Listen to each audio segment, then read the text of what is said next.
Today I'm going to be planting some bald cypress seeds. Come join me. We'll talk a little bit about the basics, the growing conditions, and if the weather permits, we'll take a little field trip to a couple of trees that aren't very far away. Hey, I'm Elise with Concerning Gardens and More, and I'm glad you stopped by. Now, this is the first time I have planted bald cypress seeds. I have picked up and transplanted bald cypress seedlings that came up volunteer out in the wild on someone's property that I knew. So today I'm going to be planting the seeds. Propagation is seeds or through picking up volunteer seedlings. I don't know if you could do air layering or cuttings if you were in the right time of the year. So I've already shelled out some of the seeds. And I will say this, bald cypress seeds can be easy to shell and they can be difficult to shell. They aren't as bad as a stone fruit or a walnut, something like that. Beautiful cones though, really pretty. So I've got some shelled out and I'm going to plant a couple of different ways. Let me talk to you just a moment about some of the research I did on the bald cypress. This is a conifer tree. It's a little different than lots of the conifers because it is deciduous. That's where it gets its name, bald cypress. Depending upon your planting zone, November, December, it's going to start turning brown, reddish color, and it doesn't take long, and then it's going to drop all of its leaves. So it is a conifer and it is deciduous. Another name is swamp cypress, and we're used to seeing photos of bald cypress growing in the edges of swamps.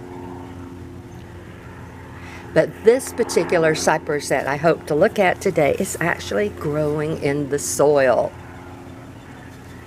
It is native to the southeastern United States, and it can grow up to zones 6, 7, sometimes 4, 5, because it is deciduous. It's a huge tree. It lives thousands of years. It can get hundreds of feet tall. So if you're planting them in your yard, in your landscape, give it lots of room. It has a very deep taproot. Okay, so let's go ahead and get started on some of this planting of these seeds.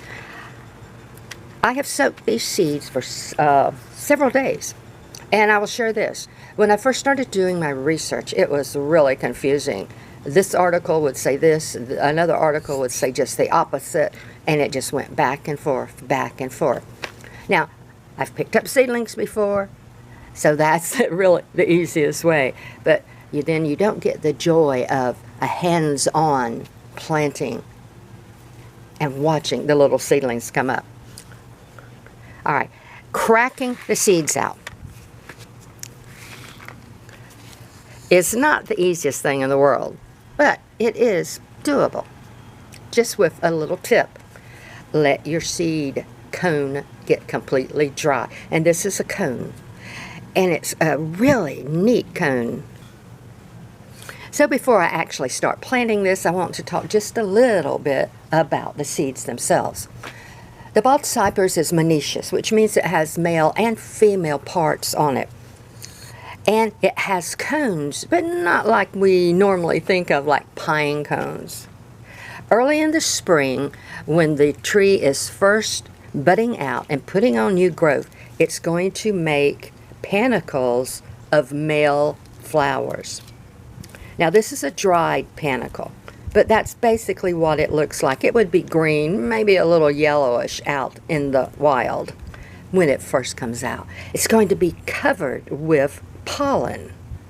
As the wind blows, when the pollen is ready, it's going to just swirl all over the trees. Maybe animals running into it will help disperse the pollen. So this is the male portion of the male cypress, or of the cypress tree. The female portion are cones. They're round. Not like pine cones, they're round, and they're very ornate. When they first come out, they're pretty and green, and they have all these intricate carvings on them. Now, these are dry, so you can't see the carvings quite as well So this is the female cone. All right. Of course, the female has the seeds in it. And these are some seeds. In that seed cone, there is a resin. It smells a little bit like turpentine. You might want to wear your gloves if you're sensitive to things like that. All right, big tip. If you are going to plant from seed, you want your cones completely dry and brown. In the wild, this husk would go ahead and disintegrate and leave the seeds. If the tree was in water, what would happen is it would drop the cones would float, and between the water, the waves, the wind, the fish, the birds, the cones would be pushed up to the edge of the bank, and then they could break open and germinate. So, neat process. So, we know what the male panicle looks like, the female cone, and the seeds. Now, we're ready to plant. All right, some articles say you have to stratify. Some articles say you have to plant immediately. Some articles say you have to plant in water. Some articles say you have to have wet soil sitting for months.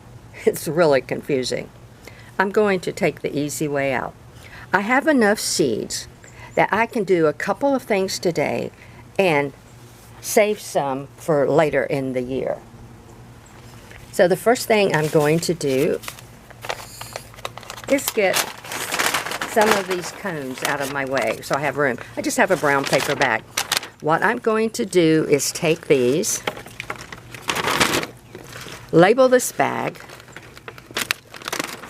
and I'm going to fold the bag down, pin it, tape it, and I'm going to store this. Now some people use containers, plastic jars, glass jars, whatever. I like the plastic. I have an enclosed outdoor patio. So this is going to sit on the shelf. The paper allows the seeds to breathe. Since it's in an enclosed patio, I don't have to worry about predators. So I'll just come back and write on here, Bald Cypress and the date. Next spring, I can pull these out and plant them. Neat, huh? All right. Getting the seed out. And I saw quite a few videos and articles starting at this stage, and they really didn't talk about how to get the seed out. This isn't a really hard husk, so just take something and lightly go around and lightly crack. You'll be able to hear it crack, and it falls apart. Not nearly as hard as when you're trying to get stone fruit out. And then you might have to go and pick some of the little individual seeds out. But it's not that hard. You can also let this soak a little bit. There's your seed. So, not hard. Takes a few moments. Well, depending upon how many seeds. Once the tree is mature enough to drop seeds, it will have seeds every year. Every 3, 4, maybe 5 years, from what I have read, it will have a banner year of seeds. So that year, you'll be able to pick up all the seeds you want. And they come in clusters. The females come in clusters. Okay. So that takes care of that. These have been soaked. I'm just using some general all-purpose potting soil. And it's just absolutely full of composted material. Let me move my camera a little bit. And that composted material is going to help the soil stay moist. I think it is really important that the soil stay moist. And I've got it in a container so I can water from below. And I'm just going to put a couple on each container. Now, you could go ahead and plant these in the ground and let them overwinter. It's up to you. You can put them in any kind of container you wish. And I may go back and fix another couple of pots just to finish off these seeds. Or I might save these seeds. Lots of options. So that gives me a couple per container. I have my labels here. I'll come back, put my labels on. Now I'm just going to press lightly. I don't want to bury them really, really deep. These aren't big seeds.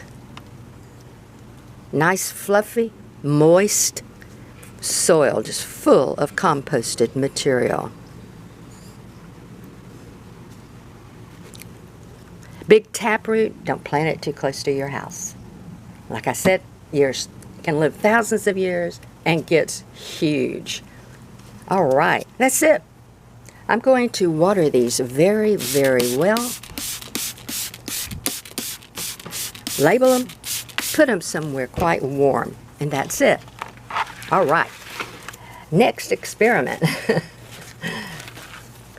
I'm going to do the wet paper towel method, like I do on lots of seeds. So, just have my paper towel. Spread some seeds out on it.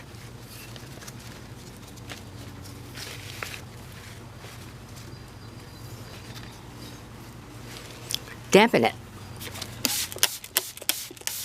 I'm going to put this in a baggie. I am going to seal the baggie. I will label it. This is going on a shelf out in my enclosed patio.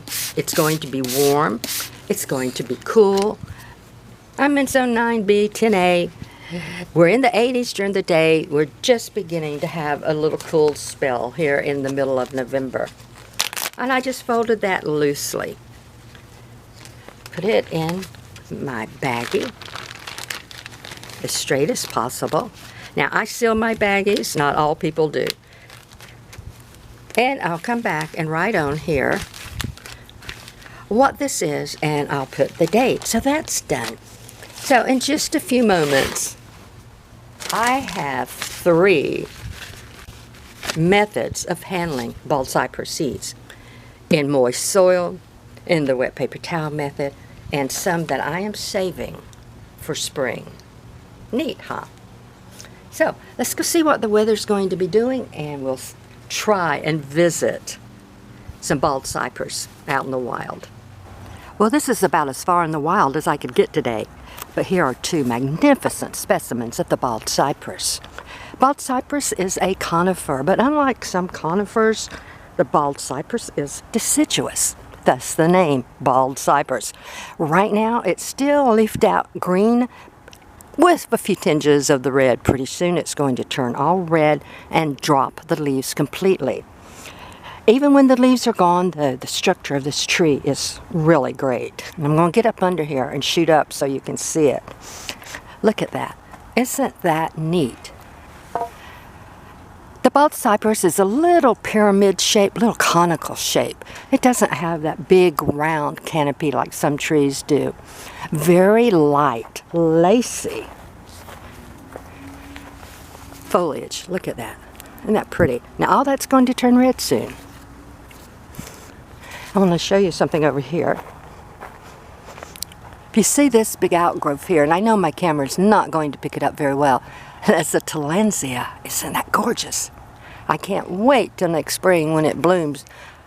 Then I'll be able to positively identify what variety it is. Beautiful foliage.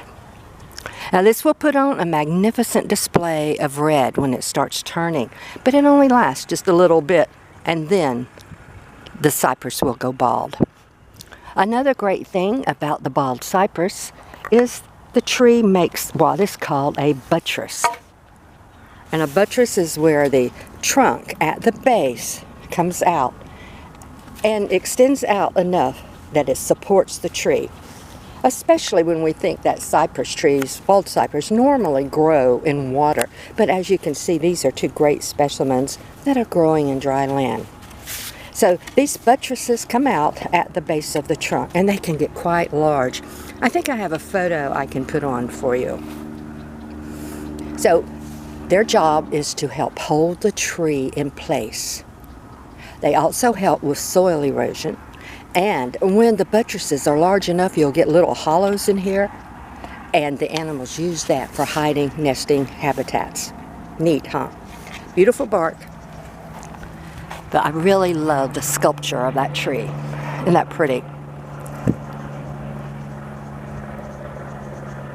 monoecious, so they have the male and the female on. You only need one tree if you want to have it set fruit and collect seeds. Now, a few months ago, this ground was red with the seeds.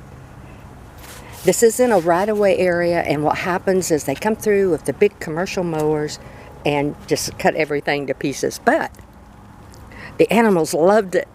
Most of this time you could look out here and this little stretch was absolutely covered in squirrels and ducks and herons that had an easy buffet of crushed up seeds.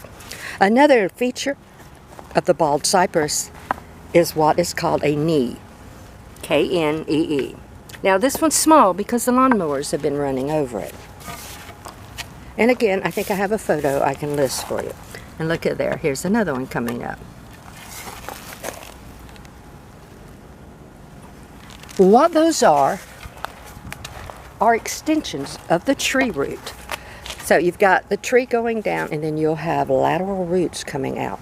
And from those lateral roots, this knee comes up, breaks the surface of the soil or of the water, and comes on up. And they're called pneumatopores, and that means air bearing. The main purpose of this knee is to help the tree exchange gases when it's underwater. Now when you have trees like this that are in dry sand, they really don't need these knees and they won't produce as many. The knees themselves are really wonderful structural pieces. My grandmother had one all my life. Somebody had got for her, it was varnished, and she used it as a doorstop. It was so, I don't know, a couple of feet tall. And you used to be able to buy these on the side of the road at the little roadside gift stands. I don't know lately. But they will not grow a tree from the knee. Its purpose to help the tree exchange gases because the roots still need to breathe even if they are underneath the water. It also helps to stabilize the tree, and it can also help with erosion. So, a couple of really neat things about the bald cypress. The lumber is really hard, and it is used in construction for loads of uses. Another really nice thing about the bald cypress, it's pretty well hurricane proof. If you live in an area that gets hurricanes, or if you live in an area that gets storms, bald cypress is a pretty good choice. Now this one went through a Cat 2 hurricane this past season. No problem. Beautiful bark. If you're thinking about putting a bald cypress into your landscape, just give it plenty of room. Plant it where you want it to be. They don't like to be moved because they do have very deep tap roots. So plant it where you want it from the very beginning. Give it plenty of room. They can get quite large. We're talking hundreds of feet. And bald cypress can live over 1,000 years. A really great primordial tree, if you want to look at it that way. But look at that. Nice. Okay, you can see a little red coming. Pretty soon, it's going to be all red. I'm going to have to make sure I can get back and take a photo of them when it's all red. Propagation, the seeds, like we just saw. If you have trees like this, what you can do, if you have access to them, is every spring come out and see if you find any volunteers. If you're on property where you can pick them up or have permission, volunteers are the great way to go ahead and get new trees. Nice. Used for medicinal purposes, used for edible purposes for your animals. From what I've read, it is not edible for humans. And if you're interested in the medicinal purposes, please do your own research. Look at this. The whole tree is going to turn this red. Isn't that pretty? Now this is some little pieces that broke off, probably in the hurricane. That's it. Bald cypress. I can't wait to see if my seeds germinate. Really pretty. Beautiful, structural, easy to maintain, easy to grow tree. I hope this is something that you can put in your landscape. And until we speak again, have a fantastic day.